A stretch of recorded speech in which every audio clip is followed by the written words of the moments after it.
Assalamualaikum warahmatullahi wabarakatuh. Kami dari kelompok 3 ingin mempresentasikan materi tentang inovasi media pembelajaran virtual berbasis Kuiper School untuk meningkatkan motivasi belajar dan hasil belajar peserta didik. Dengan beranggotakan dengan saya sendiri, Nahdiatul Husna, Dwi Sulistiawati, Rismawati, dan Syafira Nurlaili. Pelajar masa kini cenderung tidak dapat lepas dari jaringan internet. Hal itu dapat mempermudah guru untuk melakukan pembelajaran dengan media berbasis teknologi dan informasi agar meningkatkan hasil belajar peserta didik. Kuiper School adalah media dengan sistem e-learning yang berbasis open source keluaran terbaru dan diluncurkan pada Januari 2014. Kuiper School memberikan kemudahan bagi guru untuk mengirim tugas ke perangkat mobile yang dimiliki oleh siswa. Hal yang akan kita bahas yaitu apa itu Kuiper sebagai inovasi pembelajaran, bagaimana mengetahui motivasi belajar siswa, dan bagaimana untuk meningkatkan motivasi belajar siswa. Apa itu Kuiper sebagai inovasi pembelajaran? Media pembelajaran Kuiper School merupakan salah satu media pembelajaran yang menyenangkan, di mana siswa dapat mengakses materi pembelajaran di mana saja melalui laptop atau berbagai macam gadget yang mereka miliki. Kuiper School adalah suatu layanan aplikasi e-learning gratis bagi guru dan siswa yang dapat memudahkan guru dalam memberikan tugas kepada siswa, sehingga siswa dapat menikmati pembelajaran yang interaktif secara online. Penerapan media pembelajarannya pun memudahkan guru mengamati perkembangan siswa secara online. Guru dapat membuat tugas untuk kelas, grup, atau individu dan langsung mendapatkan umpan balik atas kinerja siswa.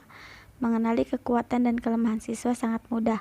Fasilitas belajar online yang diberikan Kuiper School memberikan kemudahan guru di sekolah, seperti memberikan tugas dan materi kepada peserta didik, sehingga guru tidak perlu mengoreksi hasil belajar peserta didik karena otomatis hasil belajar peserta didik akan diperiksa oleh sistem yang ada di Kuiper School. Di samping itu, kemudahan untuk guru layanan platform belajar online ini bisa membangkitkan minat belajar peserta didik. Dengan menggunakan Kuiper School, peserta didik diharapkan dapat menguasai topik-topik tertentu, menambah pengetahuan mereka, sembari menikmati fitur sosial Kuiper School yang menarik dan seperti games. Bagi siswa, peserta didik dapat menggunakan Kuiper School di rumah atau dimanapun mereka berada selagi mendapatkan koneksi yang baik. Contohnya pada warnet, perpustakaan, dan juga tempat-tempat lainnya. Kuiper School dapat diakses dari perangkat apapun selama 24 jam dalam 1 minggu. Karakteristik dari Kuiper yang pertama adalah sifatnya, yaitu sebagai media visual yang dapat dilihat. Yang kedua yaitu jangkauannya, sebagai media yang memiliki daya liput yang luas dan juga serentak. Yang terakhir adalah teknik pemakaiannya sebagai media yang diproyeksikan. Cara pemakaian Kuiper yang pertama adalah membuka website Kuiper School di tab browser, kemudian daftar melalui link Kuiper School. Kemudian langkah yang kedua adalah jika sudah terbuka seperti gambar yang di samping, kemudian pilih portal siswa. Langkah yang ketiga adalah melakukan pendaftaran. Di sini ada 2 alternatif yang bisa digunakan untuk mendaftarkan diri pada Kuiper School, yaitu yang pertama dapat mendaftarkan diri melalui akun Facebook dan juga akun Kuiper School Learn. Kemudian setelah itu Kuiper School dapat diakses. Selanjutnya, kelebihan dan kekurangan Kuiper School. Kelebihannya yang pertama, menyediakan bahan ajar lengkap disertai soal latihan dengan tampilan menarik yang mudah dimengerti siswa. Kemudian menyediakan semua materi pelajaran untuk kelas 10, 11, 12, SMA atau SMK yang sesuai dengan kurikulum Indonesia. Kemudian memudahkan guru untuk memantau kegiatan belajar siswa karena dilengkapi dengan analisis data perkembangan siswa. Kemudian siswa dapat mereview bahan ajar setiap saat dan di mana saja.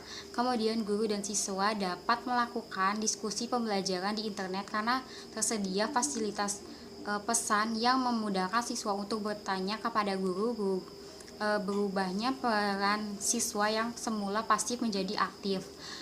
Kemudian efisien dari segi waktu, tempat, dan biaya. Kemudian kekurangan. Yang pertama, tidak semua siswa paham dengan teknologi informasi, jadi perlu bimbingan dengan terus-menerus. Kemudian siswa banyak yang tidak memiliki HP yang mendukung, seperti Android, iOS, Windows Phone. Kemudian siswa tidak memiliki laptop atau PC, atau solusi bekerja sama bergantian dengan akun yang berbeda. Kemudian guru belum memiliki pandangan dan belum merasakan manfaat langsung dengan Kuiper School karena bergantung dengan kondisi lingkungan dengan sekolah. Selanjutnya, motivasi belajar. Motivasi belajar adalah suatu pendorong yang mengubah energi dalam diri seseorang ke dalam bentuk aktivitas nyata untuk mencapai tujuan yang berhubungan dengan kebutuhan untuk maju, berilmu, pengetahuan, sehingga menghasilkan prestasi yang memuaskan. Di sini ada indikator motivasi belajar. Yang pertama ini hasrat dan keinginan berhasil, kemudian dorongan dan kebutuhan dalam berhasil, kemudian harapan dan cita-cita masa depan, kemudian penghargaan dalam belajar, kemudian kegiatan yang menarik dalam belajar, dan lingkungan belajar yang kondusif. Selanjutnya ada fungsi motivasi belajar. Yang pertama, motivasi sebagai pendorong kegiatan. Awalnya anak-anak didik tidak memiliki hasrat untuk belajar, tetapi karena ada sesuatu yang dicari, muncullah minatnya untuk belajar sesuai yang ingin dicari tersebut dari sesuatu yang ingin dipelajari. Kemudian yang kedua, motivasi sebagai penggerak perbuatan. Dorongan psikologi yang melahirkan sikap terhadap anak didik itu merupakan suatu kekuatan yang terbendung yang kemudian menjelma dalam bentuk gerakan psikomotorik. Di sini anak didik telah melakukan aktivitas belajar dengan segenap jiwa dan raga. Kemudian motivasi belajar pengarah kegiatan. Anak didik yang memiliki motivasi dapat menyeleksi mana perbuatan yang harus dilakukan dan mana perbuatan yang tidak harus dilakukan. Dalam hal ini, seorang anak didik akan mempelajari sesuatu yang sesuai dengan tujuan yang hendak ia capai dan mengabaikan apa yang menurutnya tidak sesuai dengan tujuannya. Selanjutnya, faktor-faktor yang mempengaruhi motivasi belajar. Ada faktor internal dan faktor eksternal. Faktor internal ini berupa faktor fisik dan faktor psikologis. Faktor fisik ini merupakan faktor yang mempengaruhi dari tubuh dan penampilan individu. Faktor fisik ini meliputi nutrisi, gizi, kesehatan, dan fungsi-fungsi gizi, kesehatan, panca indera. Selanjutnya, faktor psikologis. Faktor psikologis ini merupakan faktor intrinsik yang berhubungan dengan aspek-aspek yang mendorong atau menghambat aktivitas belajar pada siswa. Faktor ini mengangkut kondisi rohani siswa. Kemudian faktor eksternal. Faktor eksternal ini ada faktor sosial dan faktor non-sosial. Faktor sosial merupakan faktor yang berasal dari manusia di sekitar lingkungan siswa. Faktor sosial ini meliputi guru, konselor, teman sebaya, orang tua, dan lain-lain. Kemudian faktor non-sosial. Faktor non-sosial merupakan faktor yang berasal dari keadaan atau kondisi fisik di sekitar siswa. Faktor non-sosial meliputi keadaan udara seperti cuaca panas atau dingin, waktu pagi, siang, malam, tempat, sepi, bising, atau kualitas sekolah tempat belajar, dan fasilitas belajar berupa sarana dan prasarana. Lalu adapun upaya untuk meningkatkan motivasi belajar siswa ini bisa dilakukan dengan memberi angka dalam hal ini sebagai simbol dari nilai kegiatan belajar siswa ini. Lalu ada angka-angka ini baik bagi para siswa, bisa meningkatkan motivasi yang sangat kuat. Angka-angka berupa nilai kognitifnya ataupun dari hal segi apapun. Lalu ada ego involvement ini menumbuhkan kesadaran kepada siswa agar merasakan pentingnya tugas dan menerimanya sebagai tantangan sehingga bekerja keras sebagai salah satu bentuk motivasi yang cukup penting.